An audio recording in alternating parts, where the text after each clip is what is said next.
Today on Sports Central, we'll be going over next final prediction of this offseason, and it's going to be over the Denver Broncos. And this is a team that was 7-9 in 2019, ended up having a good season overall. I mean, there's nothing special, but in comparison to how they've been in the past and trying to rebuild this team, it wasn't a terrible season. But how will this team do in 2020, and how much will the Broncos improve next season is what we're going over here today. And we're also going to be going over your returning production along with a full prediction and preview on every game on your schedule going into the 2020 season. So with that being said, let's look at your season trends from 2019. Once again, they were 7-9 overall, and this team had a rough start. I mean, they were 2-6 between September and October, but they improved a ton over the season.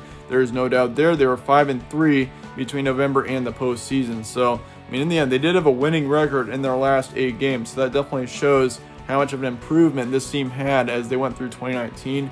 And that certainly, I mean, whenever you see a team improve a ton over a season, that can mean big things for the season coming up. And so for the Broncos going into 2020, watch out for this team, I would say, going into next season, because, I mean, who knows, when you got a team that improved as much as they have, I mean, yeah, this is a team to watch out for, I think, in general, going into 2020.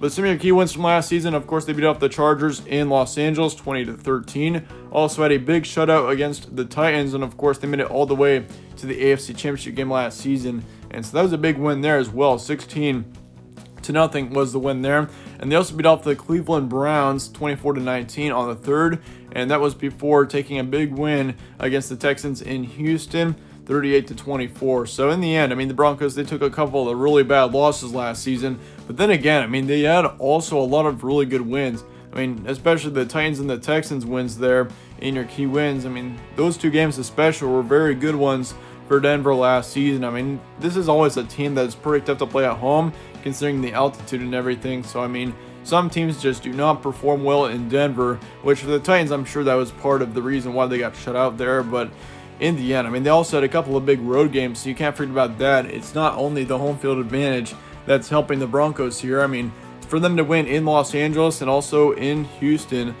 2 very good wins there for sure. But as far as your returning production looks, of course, their quarterback Joe Flacco is now with the New York Jets, so he will not be with this team for next season. And it looks like, I mean, Joe Flacco coming in for a season here for Denver, I mean, he kind of was able to give Drew Lock some tips, I'm sure, and kind of lead him in the right direction.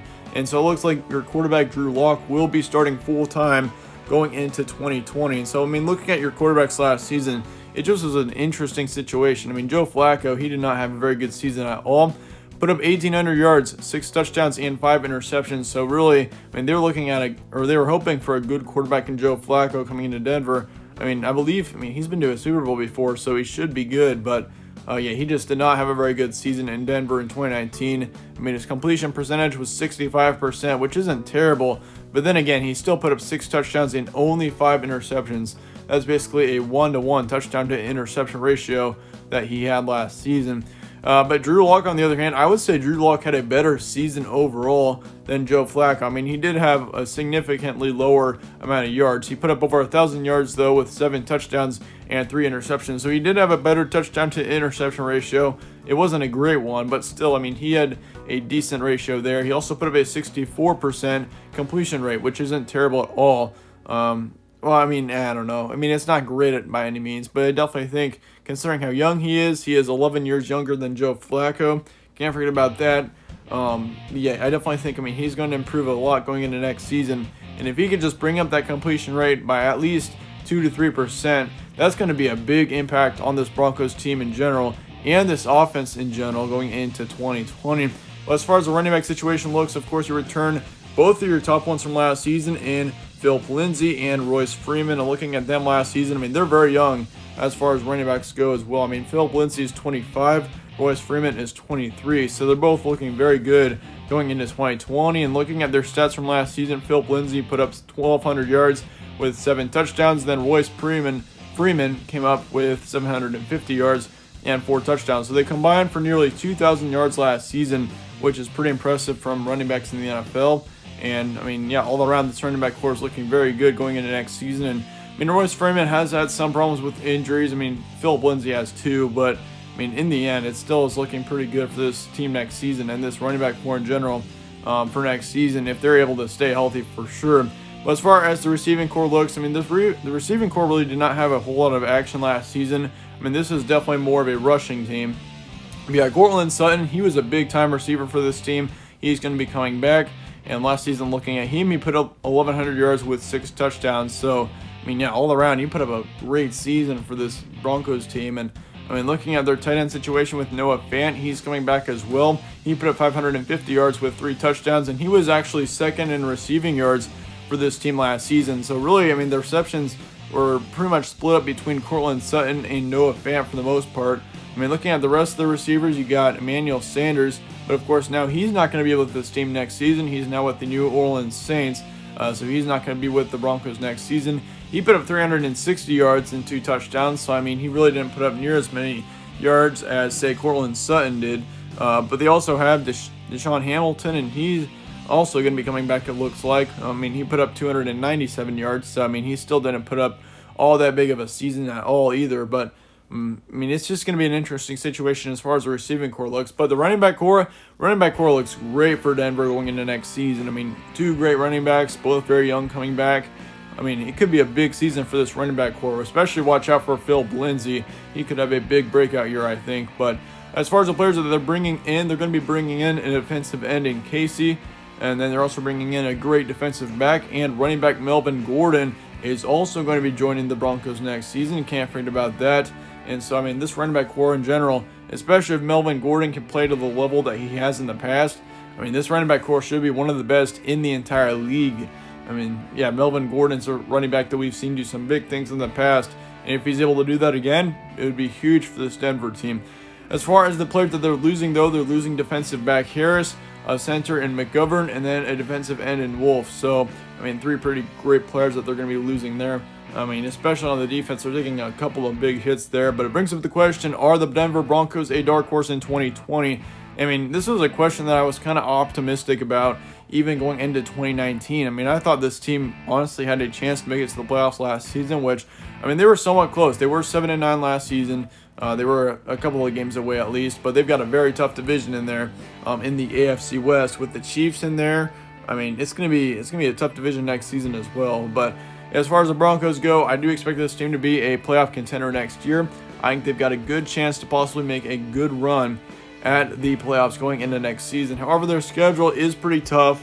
That is something that does concern me a bit going into next season. I mean, you got to play the Saints, you got to play the Chiefs twice. You're reigning Super Bowl champion. You got to play the Patriots, the Buccaneers, Steelers. I mean, yeah, it's going to be a very tough schedule. I mean, you can't forget about the Bills as well. But in the end, here's one. We'll go over the schedule real quick. Of course, you start off the season against the Titans at home. That's even going to be a tough game there.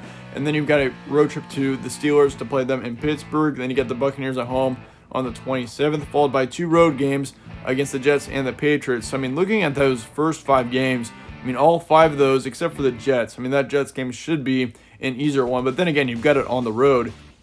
But, I mean, looking at those 5 games in general, those ones will definitely be close ones, so you can't forget about that. But I do think that they do play the Dolphins on the 18th, so that should be an easier one, especially having them at home. But you got to play the Chiefs twice once again. You got to play the Chiefs once to finish off your October, then you got to play them in December. And then you got the Falcons, of course, to kick off your November. You got the Raiders on the road, Chargers, Saints both at home, Chiefs and Panthers on the road. Bills are going to be at home, Chargers on the road, and then Raiders will be at home to finish off the season. But as far as the first half of your schedule looks, I think you do get a big win against the Titans on September 14th, and I think the home field advantage is going to be huge there. I think the Broncos do start off the season with a win. However, you're going to take 4 losses after that. You're going to lose to the Steelers, Buccaneers, Jets, and Patriots. And I mean, the reasons why I picked losses for those games, because primarily, one, the Steelers, especially at the beginning of the next season, they're going to be healthy. They got Big Ben back under center. I think, especially him, if he can stay healthy, he's going to be a great quarterback next season. I mean, that Steelers team in general has got a lot of talent, so you can't forget about that there. But I do expect you to take another loss to the Buccaneers at home, and I went back and forth on that one several times. I mean, Tom Brady and that team is looking great, but the Broncos do have them at home, so you can't forget about that. But I do think the Buccaneers do get a win in the end there on September 27th.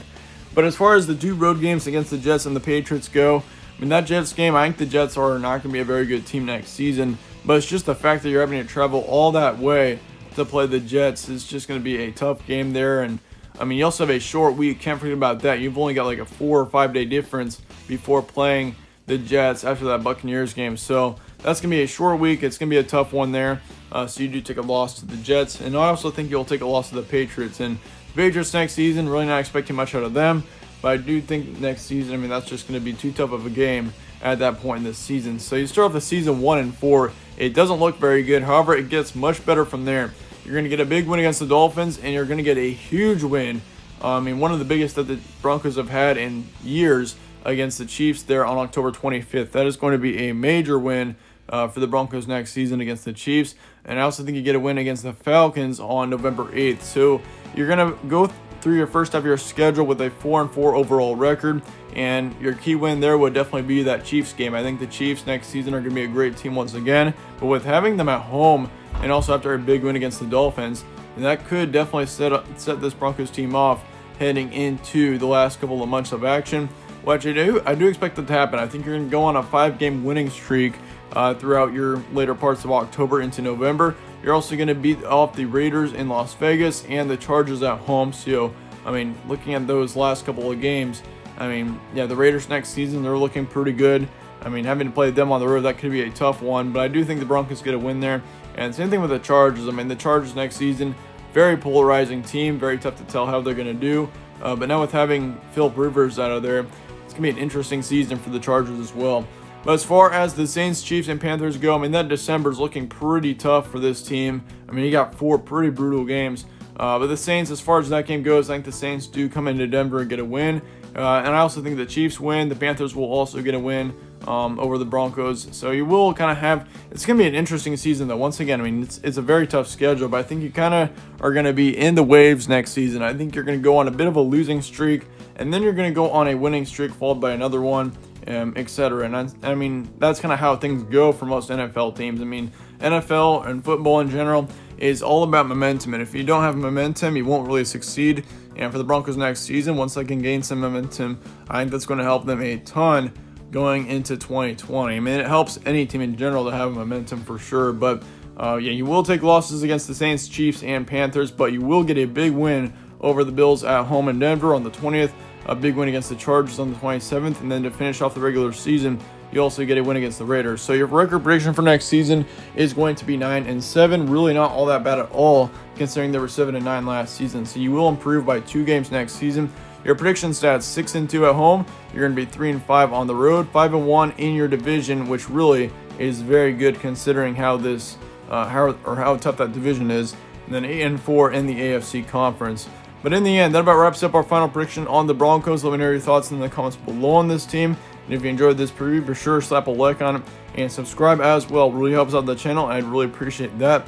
But once again, thanks again for you guys all for watching, and I'll stay tuned for more from All Sports Central, and I will see you all later.